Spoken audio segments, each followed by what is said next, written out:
my dear students, welcome back to my channel. Today we will talk about photosynthesis. Photosynthesis is a word which has been derived by two main words, photo and synthesis. Photo here means light, while synthesis means to combine. Light here acts as the source of energy, while for synthesis of the food, we require raw materials like carbon dioxide, water and minerals. As we have seen in the video of Nutrition in Plants Part 1, that the site of photosynthesis are leaves. These leaves are actually the kitchen of the plants. Here it's very important to understand that all the raw materials along with the energy should reach to the leaves. Let us now discuss step by step that how these raw materials and energy reach to all these leaves. Let us first talk about carbon dioxide. As we all know that carbon dioxide is present in the air. It enters into the leaf through very tiny pores called as stomata. These stomata can only be seen through this microscope. The opening and the closing of stomata is being regulated by the guard cells. In the daytime, mostly the stomata are open and in the night they are closed. So now it's clear that carbon dioxide in the leaves enter through stomata. Let us now see how water reaches to leaves. Firstly, minerals present in soil dissolves in water. Then this water is absorbed by roots. From the roots, it rises up into the stem and reaches to each and every leaf of the plant. Here the question arises that how the water rises up in the stem. To understand this, we should know about vascular tissues.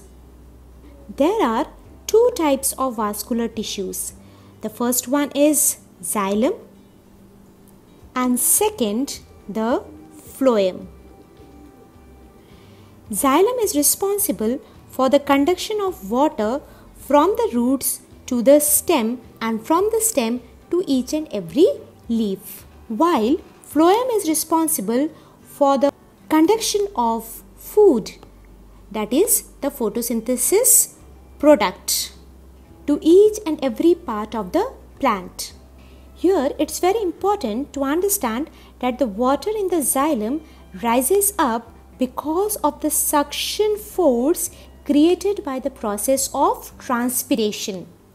Now let us see how light is trapped by the leaf. Light energy is being trapped by the leaf by the green colored pigment called as chlorophyll. This chlorophyll is present in chloroplast. Chloroplast is a cell organelle and a type of plastid present in each and every plant cell. This chlorophyll is present in each and every green part of the plant. Now it's clear that how all the raw materials along with the energy reach to the leaves, that is the site of the photosynthesis.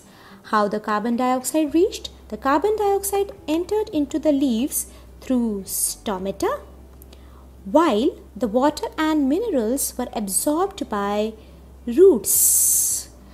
Energy was being trapped by chlorophyll.